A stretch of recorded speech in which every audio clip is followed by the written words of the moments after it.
बिस्मिल्लाहिर्रहमानिर्रहीम। नाज़रीन, आप देख रहे हैं मेरा यूट्यूब चैनल और मेरे साथ मौजूद हैं पाकिस्तान के मशहूर एस्ट्रोलॉजर मोहम्मद उसामा अनी। नाज़रीन, 2 अक्टूबर को सूरज ग्रहण लग रहा है। सूरज ग्रहण पाकिस्तान और मशरक़े वुस्ता में उसके क्या असरात होंगे, क्या कहर ढाएगा, क्या तब्दीलियाँ आने वाली हैं और उसके साथ साथ लबनान की सूरत हाल वो किस तरफ जा रही है, ये जानते हैं मोहम्मद उसामा अनी साहब से। उसामा साहब, thank you very much for your time. Usama साहब, सबसे पहले तो ये बताएं कि 2 अक्टूबर का सूरज ग्रहण ये क्या रंग लाएगा, क्या करने वाला होगा क्या? जी बहुत शुक्रिया। बिस्मिल्लाहिर्रहमानिर्रहीम, अल्हम्दुलिल्लाहि रब्बिल आलमीन, अल्लाहुम्मा सल्लि अला मुहम्मद व आले मुहम्मद।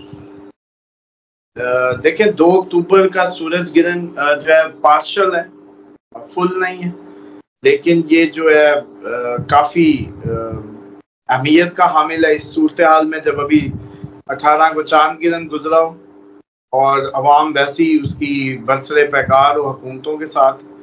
और उस सूरत हाल में मैं समझता हूँ कि ये पार्शल होने के बावजूद बड़ा इम्पैक्टिव साबित हो सकता है।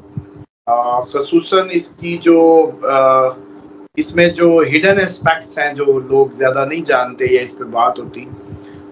केतु का जो है वो south node of the moon पे होना, मिलना, और केतु की जो प्रेजेंस है ना इस उसमें इसकी साउथ नोड की साइड से मून की तरफ, वो जो है इसमें अनएक्सपेक्टेड इवेंट्स को जन्म देगा। सेपरेशन और स्पिरिचुअल अवेकनिंग 2 काम होंगे। रूहानी तौर पे लोगों को बहुत फायदा होना,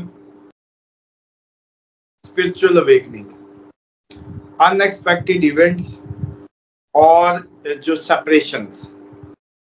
अब आप इन 2-3 हेडिंग्स को जरा, अब आप लोग जो इतना कहते होते हैं कि जी आप तज्जिए क्यों करते हैं, अब इन हेडिंग से बनाए ना कहानी, फिर है जी, आप बनाए ना कहानी। मैंने हेडिंग बता दी है कि इनके फंक्शन ये है, अब आप इससे कहानी क्या समझते हैं। अगर आपको स्पिरिचुअली अवेकन हो जाएं तो इसका मतलब है कि आप अपनी बेस्ट सेंसेस में चले जाएंगे, रूहानियत की तरफ चले जाएंगे। तो रूहानी तौर पे अगर आप जाग गए तो फिर ये दुनिया का धोखा आपको धोखा नहीं आएगा। और अनएक्सपेक्टेड इवेंट का मतलब ये है कि आप एकदम करवट ले जाएंगे। और सेपरेशन से मुराद है कि आपकी जो सेपरेशन है वो किसी भी चीज से डिटैचमेंट, बेसिकली तो कॉज डिटैचमेंट कर सकता है क्योंकि केतु डिटैच करता है। तो इन 3 बातों को जरा समझें कि चले हम पाकिस्तान की मिसाल ले लेते हैं। अगर ये कौम मैं 1 मिनट के लिए कहूँ कि स्पिरिचुअली अवेकन हो जाएगी, रूहानी तौर पे मजबूत हो जाएगी, तो उसका सबसे बड़ा इम्पैक्ट क्या आएगा? बेखौफ हो जाएंगे, डर खत्म हो जाएगा, तवक्कल अल्लाह करने लगेंगे। यही मतलब बनेगा। आपको मैं कहता हूँ कि आप एक पाकिस्तान में किसी रूहानी शख्सियत की बात करें तो आपके ज़हन में उसका क्या स्टाइल होगा?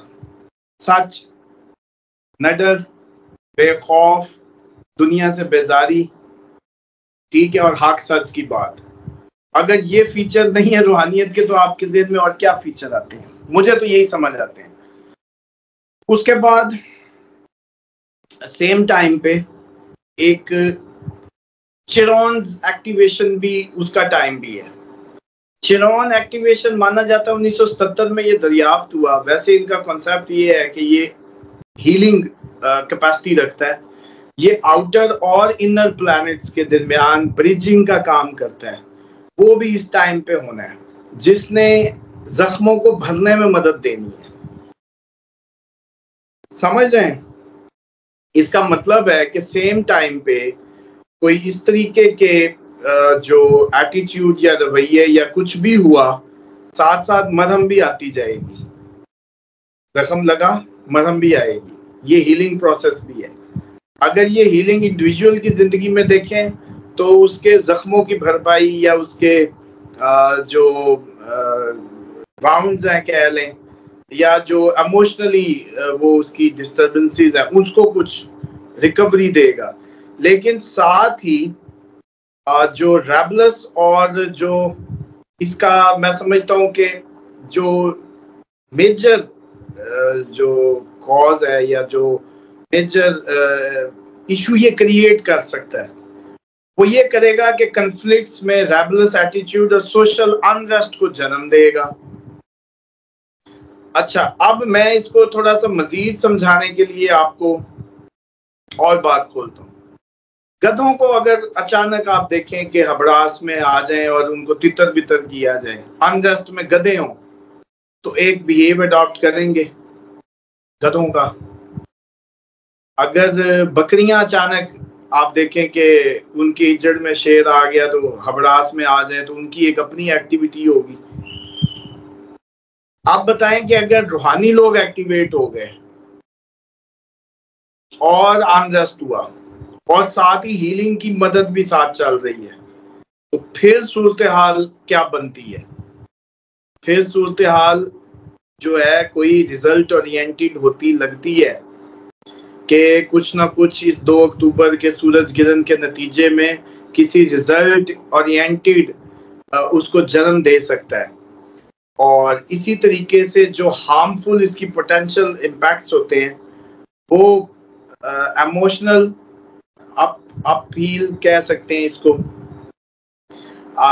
इमोशनल अपहीवल्स, एंजाइटी, डिप्रेशन कॉज करना जो है वो केतु और चिरौन का मिक्स हो के एक्लिप्स की उसको बढ़ा देगा। साथ ही वो क्योंकि उसका रिकवरी भी देगा, लेकिन ये जो साथ जो उसके इमोशनल डिस्टर्बेंस है वो तो डेफिनेटली आनी है। और जो सैटर्न का अभी भी सैटर्न डेफिनेटली जो है वो अपनी मोशन में है, जो 15 नवंबर तक चल ही रहा है, जिसको बार बार जिक्र किए, वो इकोनॉमिक डिस्ट्रप्शन रहेगा और मार्केट फ्लक्चुएट करेगी, फाइनेंशियल लॉसेस होंगे। इसी तरीके से जो यूरेनस की अपोजिशन है केतु को, वो अनएक्सपेक्टेड नेचुरल डिजास्टर भी आएंगे। ठीक है जी, अर्थक्वेक, ह्यूरिकेन्स, सैलाब, लावे फटना, वो इसका हिस्सा होंगे। और मैं समझता हूं कि जो ये जो सूरत हाल बनती चली जा रही है ना, ये 2 अक्टूबर के बाद पाकिस्तान की जो डेडलाइन है, जो अच्छी बातों की, अच्छी गुफ्तगू की, ये अच्छा पुरसुकून, ये जो क्या कहते हैं मुनाफकत की सियासत और लिए दिए से एटीट्यूड और लोगों को कमतर समझना और कुदरत के निजाम से अपने आप को अबव होके सोचना, ये सारे फीचर्स 2 अक्टूबर को जमीन बोस हो जाएंगे। और अच्छी बात यह है कि अनरेस्ट तो आ रहा है, लेकिन पाकिस्तान को तो इसका फायदा हो सकता है कि स्पिरिचुअल अवेकनिंग भी साथ आ रही है। लेकिन बाकी दुनिया जहां स्पिरिचुअलिटी का कोई वजूद ही नहीं है, तो वहां आप देखें वहां क्या होगा, वहां सिर्फ अनरेस्ट होगा। तो इससे आप 4-5 चीजें 2 अक्टूबर के सूरज गिरन से लगा सकते हैं। ये गिरन आपकी हुकूमत पे लगेगा। सबसे पहली बात तो सरकार होती है सूरज, ओके।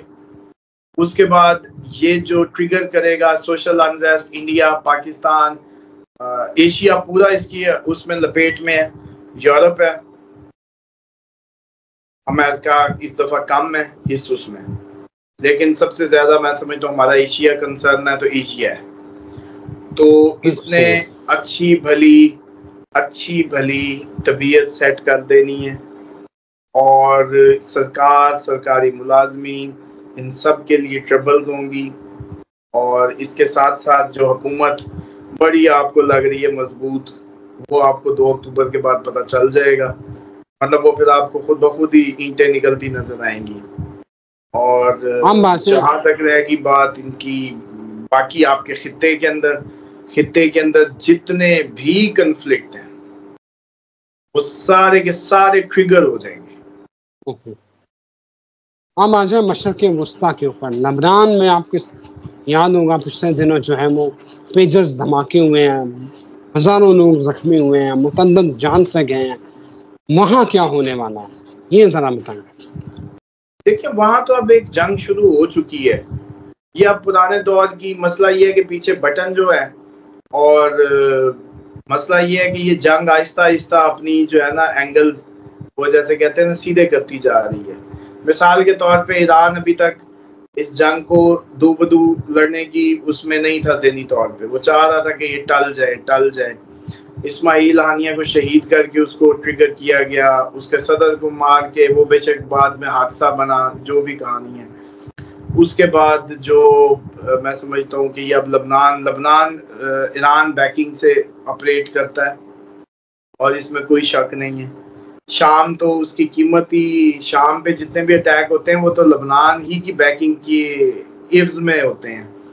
तो मैं समझता हूँ कि ईरान को मजबूर कर दिया जाएगा कि आ जा भाई, और ईरान जब सीधा स्टैंड किया, चांसेस ये हैं कि उसके साथ तुर्की को भी रशिया पुश करे या रशिया खुद भी इधर आप लोगों को कमक दे, और ये जंग आखिरकार दिन ब दिन जैसे कहते हैं ना गर्म होते होते होते अगले साल जो जंगों का साल है उसका जो जैसे कहते हैं अच्छी खासी बुनियाद दे जाएगी। बिल्कुल ठीक हो गया उसामा साहब, थैंक यू वेरी मच, बहुत शुक्रिया आपके वक्त का। नाज़रीन यहाँ इजाज़त दें, एक नई वीडियो के साथ फिर हाज़िर होंगे। अल्लाह हाफ़िज़।